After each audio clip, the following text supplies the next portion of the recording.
Good afternoon. My name is Bianca Gilmore, and today I will be discussing with you a support group that I led for a project for class Hsco 511 at Liberty University.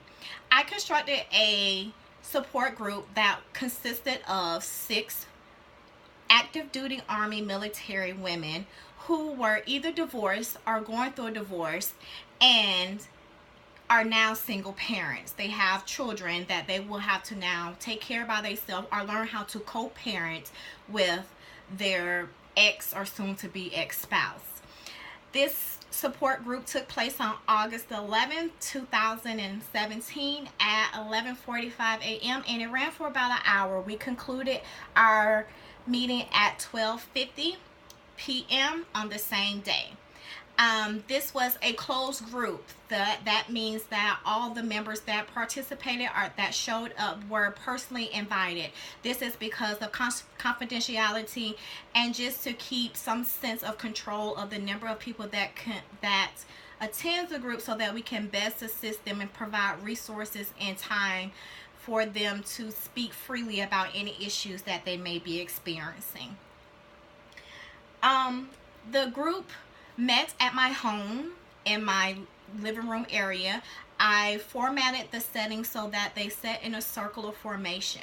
Therefore, everyone was able to see everyone. There was no boundaries within the middle of the formation that prevented them or made them feel as though there was blockage between them and another participant in the group.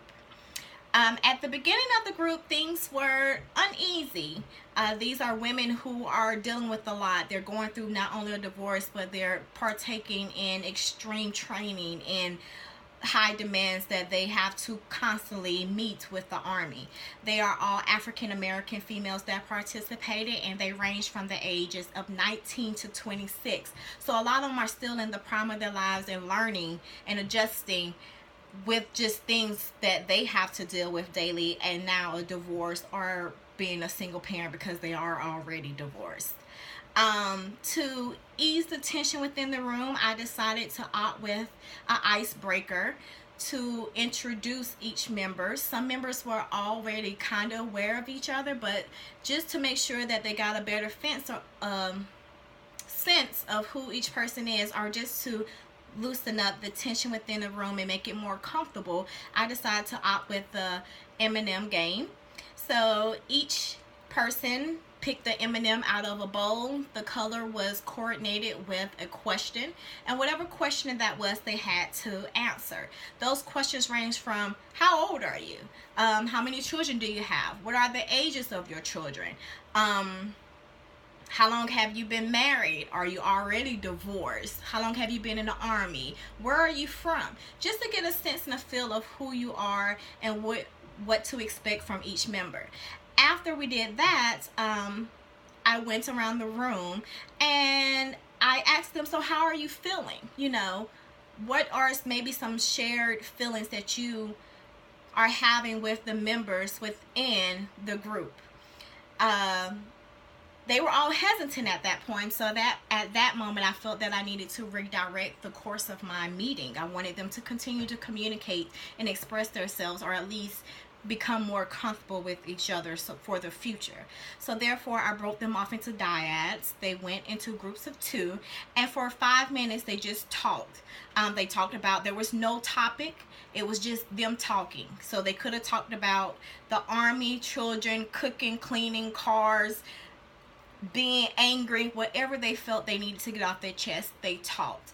After that, I brought them back in and I picked 2 or 3 people just to share what they talked about with their person when they broke off into groups.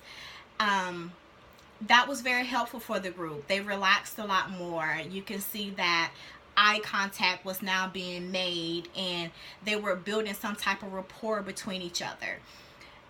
Overall, at the end, I went around the group and I constructed how do you feel from this meeting? So the last 5 minutes I said, I want you to either say you're hot, like this is on it, this is warm, I'm not really feeling it, and then cold, I'm not sure if I'm going to come back to this type of meeting.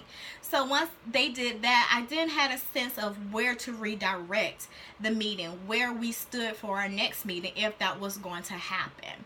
Overall, for the content in the context of my meeting, I feel that I did well with keeping the members engaged. Being that this was an initial meeting and it had no type of standing or grounds before I constructed it, I think I did well as far as keeping the members on a time schedule because their time is valuable, and also keeping them engaged to the point that they continued to talk or there was an activity present so that they felt as though their time was not wasted and they were at least getting something out of the class. What I need to work on is my limitations. Whenever there were quiet or there wasn't no talking, I immediately wanted to say something. I wanted to fill that void. And sometimes that is not always necessary. For one, it would give me time to think and process. And for two, it may be giving them time to think and process maybe an activity or just feelings. Silence is not always a negative factor, and that is something that I will need to work on for future meetings. Just to enhance my group skills, I think I would need to get a better feel of the group that I'm constructing. I've never constructed a group of this nature and it's brand new.